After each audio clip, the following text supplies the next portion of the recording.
Je voulais juste vous faire un petit point d'information sur ce qui se passe à la frontière franco-italienne. Vous avez peut-être entendu parler du rétablissement des contrôles dans le cadre de l'état d'urgence en France.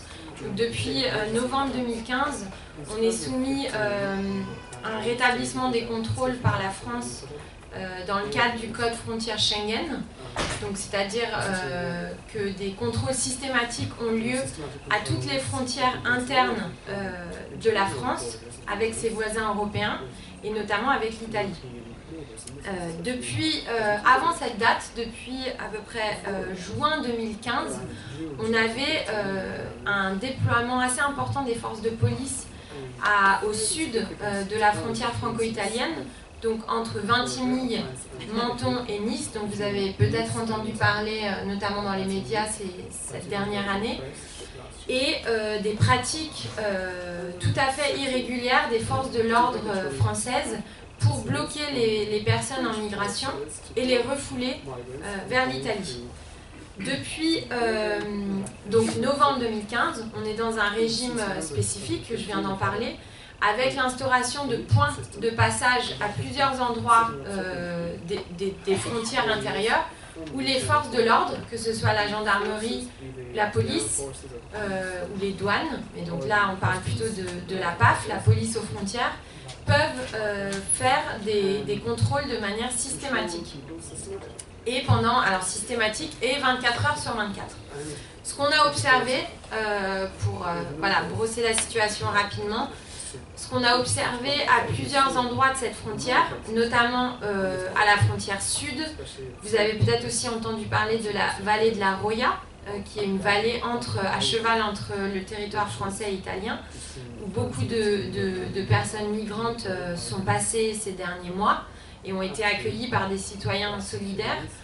Mais aussi, et c'est là où j'étais hier et ce matin, dans la vallée de Nevache, à Briançon, dans le 05, dans le département du 05, donc, où les personnes migrantes remontent maintenant vers le nord de l'Italie et passent par les Alpes, donc passent par des routes qui sont extrêmement dangereuses, puisqu'elles prennent des cols qui sont à près de 2000 mètres, qui sont à des températures négatives pendant l'hiver, et qui se perdent dans la montagne puisqu'elles essayent d'éviter les routes principales où il y a des barrages des forces de l'ordre.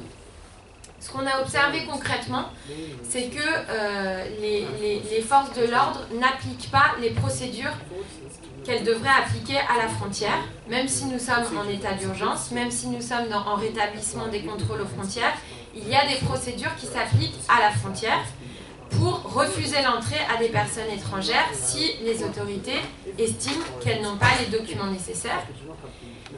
Et il y a un certain nombre de droits selon votre situation. Si vous êtes un demandeur ou une demandeuse d'asile, vous avez le droit de dire que vous voulez demander l'asile. Et dans ce cas, les autorités sont obligées de prendre votre demande, même si vous avez des empreintes en Italie. Si vous êtes un mineur isolé, vous avez le droit d'être placé sous la protection de l'État français et vous ne pouvez pas être refoulé vers l'Italie. Ça, c'est la procédure, c'est la loi qui le dit. Ce qu'on voit concrètement à Menton, à Nice, mais tout le long de la frontière franco-italienne, à Briançon, à Nevache et au Col, c'est que la police française intercepte les personnes et les refoule simplement vers l'Italie sans respecter les procédures. C'est-à-dire que les personnes ont beau dire qu'elles sont mineures, qu'elles sont demandeuses d'asile, elles sont refoulées automatiquement vers l'Italie avec le discours des autorités qui est de dire ces personnes ont des empreintes en Italie et ils ne sont pas des demandeurs d'asile, donc ils n'ont rien à faire en France. Ce qui est intéressant à garder en tête, parce que c'est vraiment une thématique qui est à la croisée de plein d'autres questions, comme les contrôles aux faciès, la lutte contre la discrimination et toutes les lois en cours sur toutes les lois qui ont un trait aux libertés publiques, c'est que le rétablissement des contrôles aux frontières, il a été rétabli en France, contrairement à d'autres pays comme l'Allemagne, le Danemark, la Norvège, etc. En France, il a été rétabli sur un objectif et sur un impératif de lutte antiterroriste. Ce qu'on voit concrètement aux frontières, et je suis déjà allée à 4 frontières dernièrement en France, c'est que les dispositifs qui sont actuellement mis en œuvre, ils n'ont absolument rien à voir avec la lutte antiterroriste. Ils sont mis en place pour intercepter des personnes en migration, pour les bloquer et pour les refouler. Ils sont mis en place pour faire du chiffre, pour ensuite placer des personnes en rétention et les renvoyer dans leur pays d'origine ou les renvoyer dans un autre pays européen dans le cadre de Dublin. Ce qui est très très impressionnant à cette frontière franco-italienne, c'est les moyens qui sont mis sur les contrôles. Vous avez, on a fait des estimations à la frontière haute, donc au niveau de la vallée de Nevache. Nevache, je ne sais pas si vous connaissez, c'est un petit village de montagne. En hiver, il y a à peu près 350 personnes qui y habitent. En ce moment, on a 120 représentants des forces de l'ordre qui sont mobilisés sur cette vallée qui représente 2 cols. Donc on a quand même 120 personnes, policiers, gendarmes et militaires qui patrouillent en permanence pour bloquer des personnes migrantes qui sont à moitié des personnes mineures qui montent la montagne à pied avec des baskets. Donc vous imaginez un peu les moyens qui sont mis pour bloquer quelques dizaines de mineurs qui arrivent d'Italie et qui souhaitent avoir une protection en France. Voilà dans quel système on est actuellement à cette frontière. La dernière chose, pour pas qu'on soit complètement déprimé ce soir, parce que c'est quand même pas très gai ce qu'on s'est raconté, moi j'ai été très très impressionnée par les réseaux de solidarité qui sont activés à ces 2 endroits, mais plus généralement à plein d'endroits en France, aux frontières, les endroits où ça bloque. Il y a toujours des réseaux de solidarité qui s'organisent et qui viennent pallier aux carences de l'État.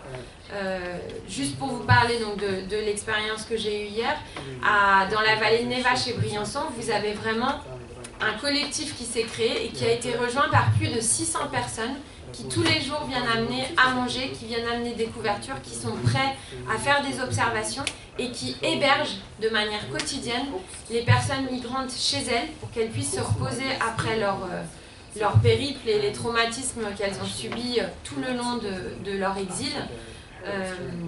Elles sont prises en charge par ces citoyens solidaires qui ont de plus en plus peur d'être poursuivis par la justice en France. Nous, ce qu'on dénonce comme délit de solidarité, et à Briançon, à Nice, à Menton, à Cannes, à Marseille, à Calais, en Normandie, à Paris, vous avez des dizaines de personnes qui sont actuellement poursuivies pour avoir transporté, pour avoir participé à des manifestations, qui se sont opposées à des expulsions, à des évacuations de bidonvilles, et qui sont aujourd'hui poursuivis pour ces actes de solidarité avec les personnes étrangères. Donc c'est vraiment important de souligner leur rôle et surtout leur courage actuellement. On a parlé de la Hongrie, qui est une situation encore plus exacerbée, mais en France aussi, aujourd'hui, on peut être poursuivi et condamné pour aider des personnes en situation irrégulière. Donc c'est important qu'on reste mobilisé sur ces questions et qu'on continue à affirmer que la solidarité avec des personnes étrangères ne peut pas être un délit. Voilà.